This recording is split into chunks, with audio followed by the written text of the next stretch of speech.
Let's pray.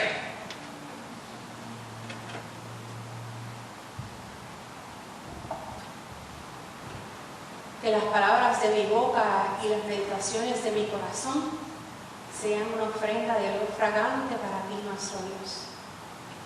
May the words of my mouth and the meditations of my heart be a pleasant offering to you, my God. Amen. You know, Isaiah 58, how many of you have read this before? ¿Cuántos de ustedes han leído Isaías 58 antes? En algún momento, ¿verdad?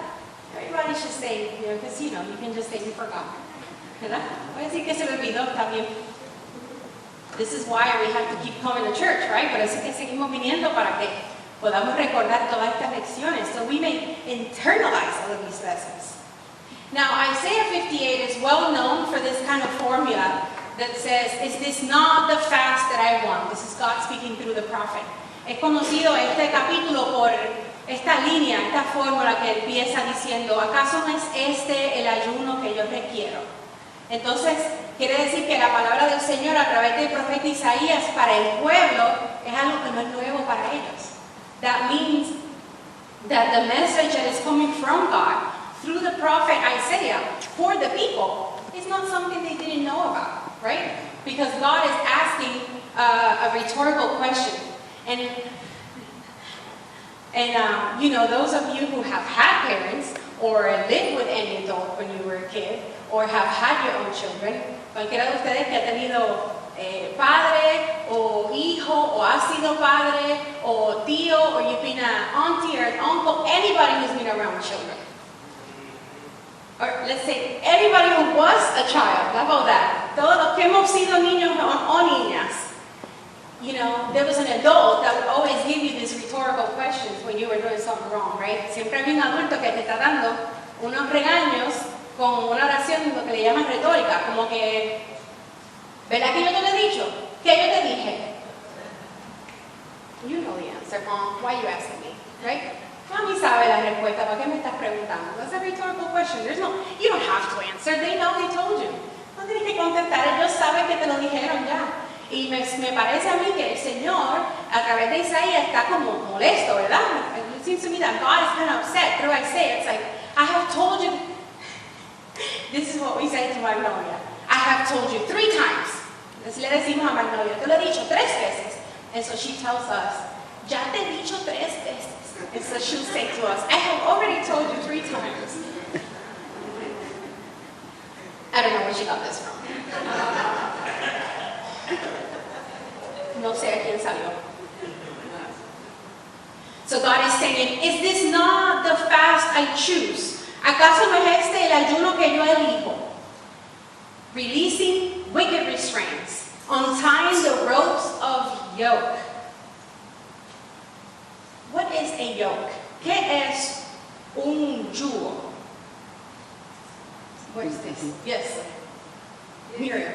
It's a device for putting over the shoulders of a person or an animal that helps them either carry weight or like a team of oxen helps them to move together. So there are some words in there that I don't know in Spanish, but I'm going to do my own translation, my free translation.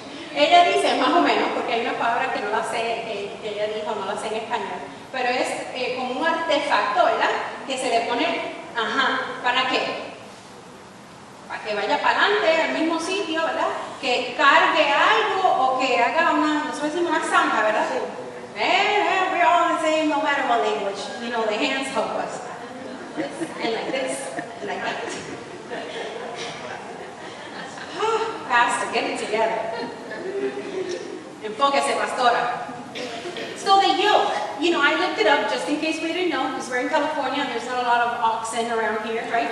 Yo lo busqué para tener una definición propia, porque como no vemos muchos aquí que tengan granja y cosas así, pues, por si acaso, finca le decimos nosotros.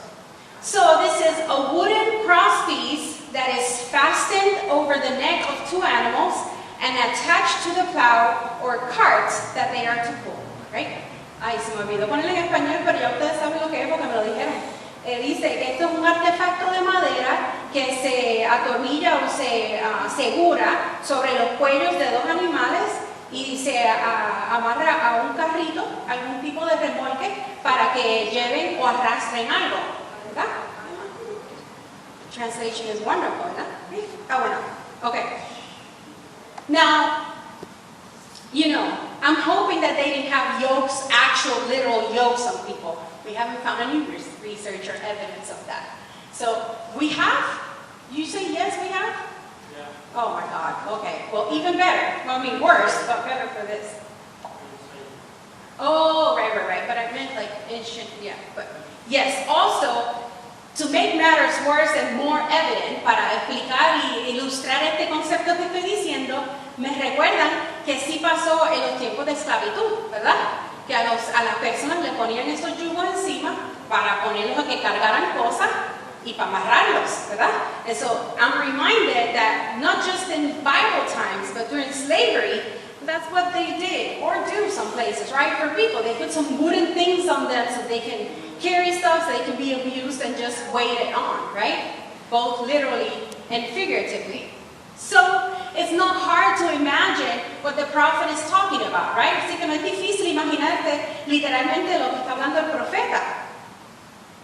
Now, this is verse 9.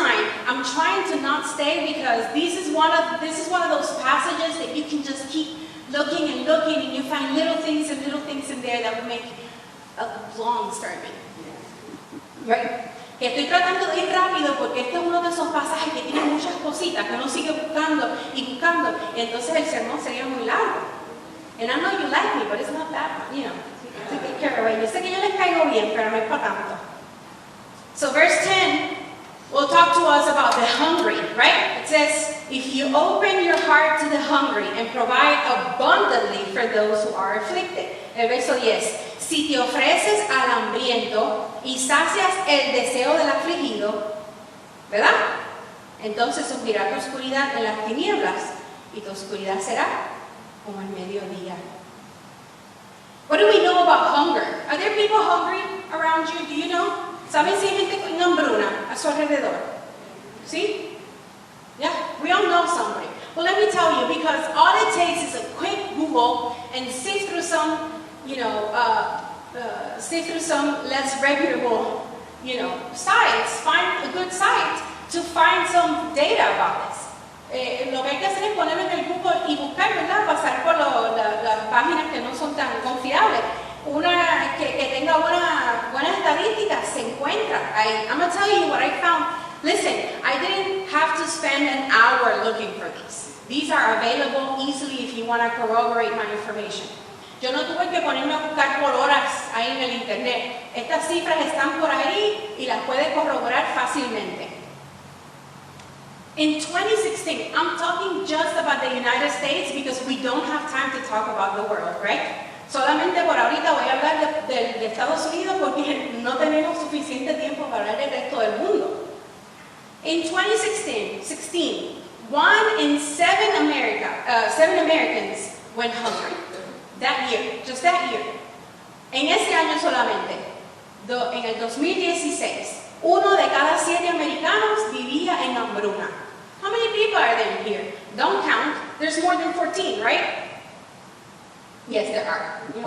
Hay más de 14 personas aquí. So, 1 en 7. Quiere decir, si contamos, we count 1 to 7, 1 of each people, obviously not exactly in here, but to give us an example. Just from this sample, are living in hunger. Solamente en este ejemplo ya veríamos cuánta gente habría solamente en esta cantidad de gente que viven en hambruna. That's not all. 2017, 1 in 6 people. Not 1 in 7, 1 in 6 people. Do you know how many people that is? En el 2017 teníamos 1 en cada 6, no en cada 7 personas, 1 en cada 6. El cambio que hubo solo en un año. That's the change that we had in just 1 year. Do you know how many people that is in 2017? I'll tell you. 40 million people in the United States. 40 millones de personas en el 2017 que vivían en hambruna. So we don't have to always go to Haiti and China and all of these places to find hungry people. They're right here. No tenemos que ir buscando para Haití y China y estos otros sitios. Los que viven en hambre están aquí a nuestro alrededor. There's this thing called food insecurity. Do you know what that is? Inseguridad de alimentos. Can you tell me real quick what it is? It's the fact that people don't have enough food to eat. Es el hecho de que la gente no tiene suficiente comida para They comer. don't know when the next meal's coming, so they're insecure. No saben de dónde va a venir la próxima comida. Así que están inseguros. Thank you so much. There's no access to food. It's too expensive. No hay acceso fácil o está muy cara. That's just a few examples of what leads us to that. And I'm going to give you one more number and then I'll stop with numbers. Te voy a dar un numerito más y ya paro con los números. 15 million households. 15 million households are food insecure. This is as of 2017 as well. Ya desde en el 2017, de nuevo, el último número que les tengo es 15 millones de hogares. 15 millones viven en inseguridad de comida. No saben de dónde puede venir la próxima comida. So the prophet, God through the prophet, is telling us something very simple, right? El profeta, Dios a través del profeta nos está dando un mensaje bien simple. Super simple. I do not care about your fasting and your other religious acts if you don't take care and pay attention to this. El mensaje a través del profeta, el mensaje de Dios es: no me interesan todos tus otros actos religiosos si no le prestas atención a esto. So as people, as churchgoers, right, as Christians, we have to stop and wonder about all of these little things that we do that we find, you know, even if we don't call them rituals, they are rituals. Así que como cristianos que venimos a la iglesia regularmente, tenemos que pararnos a pensar, aún de estas cosas que no nos gusta llamarlos rituales, pero son cosas que hacemos usualmente en nuestra vida espiritual. And God is saying, that doesn't mean anything to me if you do not do this. Elsewhere in Isaiah it says, your sacrifices stink to me. You hear that? En otra palabra, en otra parte de Isaías te dice, tus sacrificios me apestan. Those are strong words. Esas son palabras bien fuertes de parte de Dios. God tells us through the prophet, if, si acaso, if we pay attention to these things, verse 10, then your light will shine in the darkness. Nos dice, si prestas atención a estas cosas, solo si le prestas atención, entonces tu luz brillará en las tinieblas. Isn't this some harsh words for you? Es como un mensaje fuerte para nosotros. A veces le prestamos atención y pasamos mucho tiempo en las cosas que no importan. Sometimes we spend so much time, and I'm saying we because I'm including myself, on things that do not matter. Politics. I'm not saying that's not the time, the things we don't have to spend on. I'm just trying to not do a soft transition into the next one because there's nothing soft about this message. Estoy tratando de no hacer una transición en lo que hablo bien linda porque no hay nada lindo en este mensaje. You know? Let's talk about politics real quick. I'm not going to mention any names, don't worry. Vamos a hablar de política, pero no voy a mencionar nombres, no se preocupen. I'm not a politician. I'm not here to tell you who to vote for. Okay? Yo no soy una política, yo no te voy a decir por quién tenemos que votar.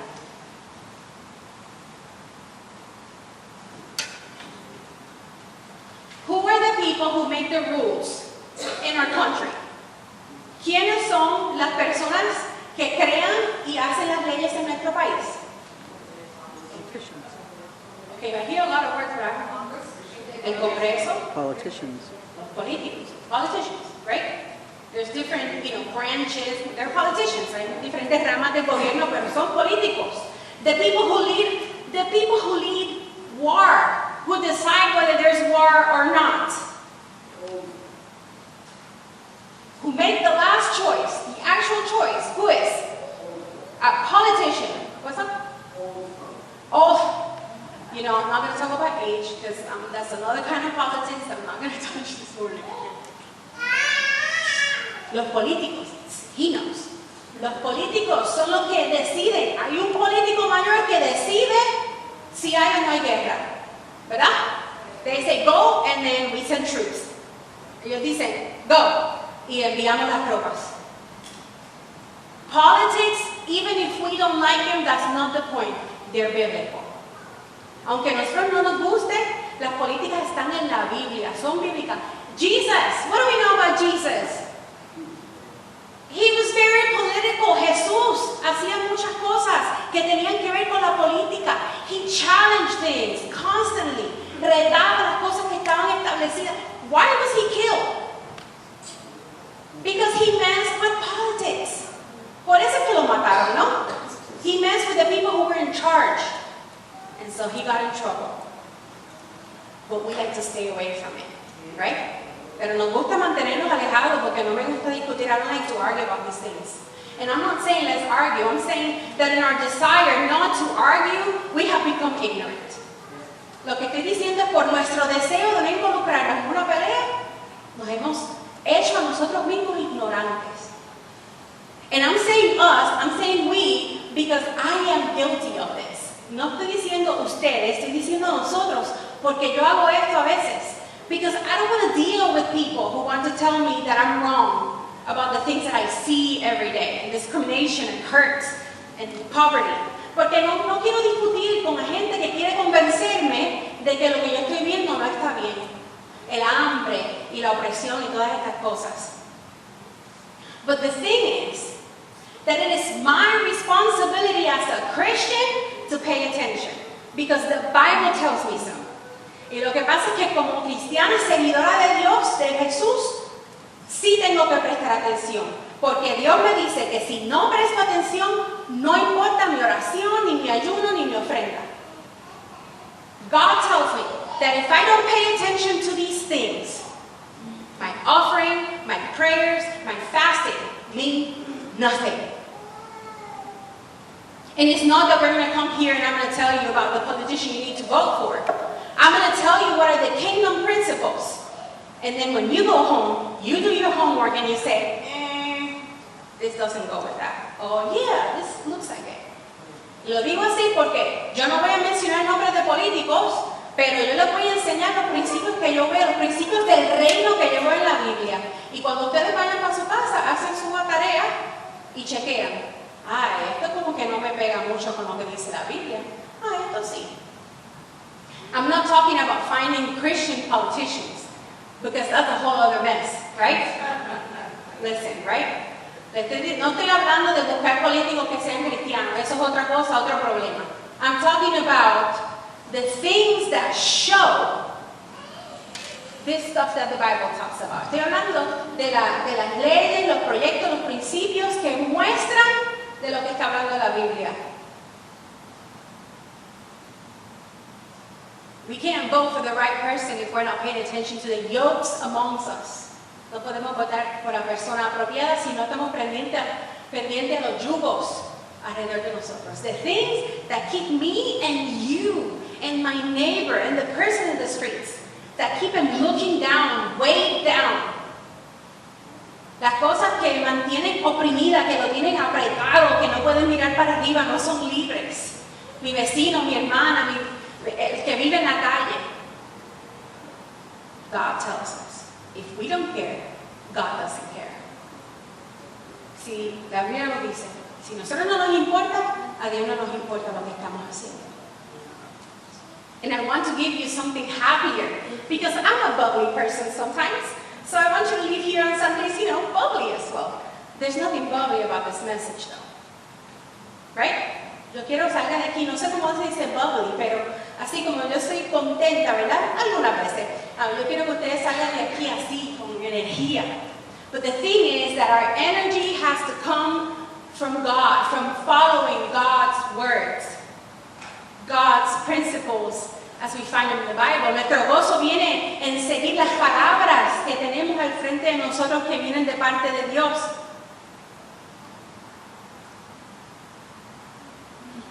Y'all make me thirsty.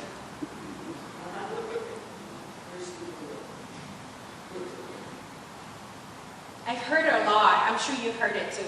for a while. There was a moment where it was really, popular. Hubo un tiempo que esta frase era bien popular cuando decimos, what would Jesus do?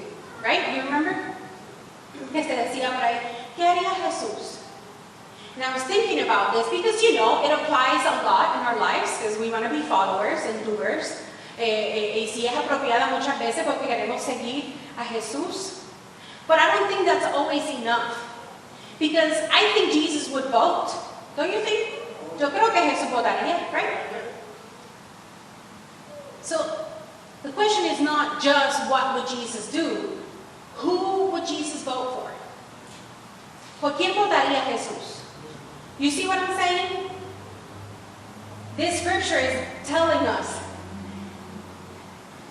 the justice aspect of religiosity. You see what I'm saying? Este pasaje nos está enseñando el aspecto de justicia que tiene la religión. You see what I'm saying? There is an element of justice in religiosity. Religious. There has to be if we're going to really be serious about this. So when we do this, I'm not going to say if because I know my people and I know we're going to do it. No voy a decir si es que lo hacemos porque yo conozco a mi gente y yo sé que lo vamos a hacer. And I know, and my promise and my commitment to you is that while I'm here, I am going to do what I can, the best that I can, to highlight the principles in Scripture that we see that we have to vote on. You see what I'm saying? Mi compromiso con ustedes es que yo voy a ver aquellas cosas que tenemos que votar mientras que yo esté aquí y yo voy a buscar los principios en la Biblia para que votemos con principios bíblicos, no con sentimientos. So that's my commitment. I'm going to pay attention to that. I'm going to study so that we may vote with these principles in mind and not just led by our emotions.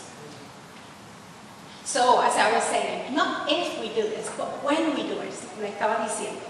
No es si es que lo hagamos, cuando lo hagamos. Then the Lord will guide you continually. El Señor te guiará continuamente. And provide for you, even in dry places. Y proveerá para ti aún en los lugares áridos. Y dará vigor a tus huesos. He will rescue your bones. You will be watered like a garden. Serás como huerto regado. Like a spring of water that won't run dry. Como un manantial cuyas aguas nunca fallan. Cuando hagamos esto, entonces los tuyos reedificarán las ruinas antiguas. You know what that means? The things that have been destroyed before you. Cuando hagamos esto, entonces, when we do this, they will rebuild ancient ruins on your account. We have the power to change the future. Tenemos el poder de cambiar el futuro. And I know it sounds cheesy, but it's right here. Yo sé que suena trillado, que lo han dicho mucho, pero está aquí. When we do this, church, when we do this, you will be called mender of broken walls. Mender of broken walls. Not those walls, right? Walls that break our society. The walls that break our homes, our households, our schools. Estoy hablando de las paredes estas de los muros, aquel muro, ¿verdad? Estoy hablando de los muros que contienen nuestras iglesias, nuestras escuelas, nuestros hogares, que nos dejan en la calle. Vamos a ser los reparadores de brechas.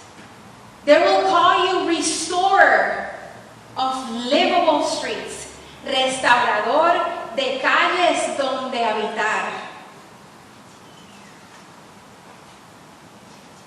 And I don't know what else to say other than the Word of God for the people of God. Thanks be to God.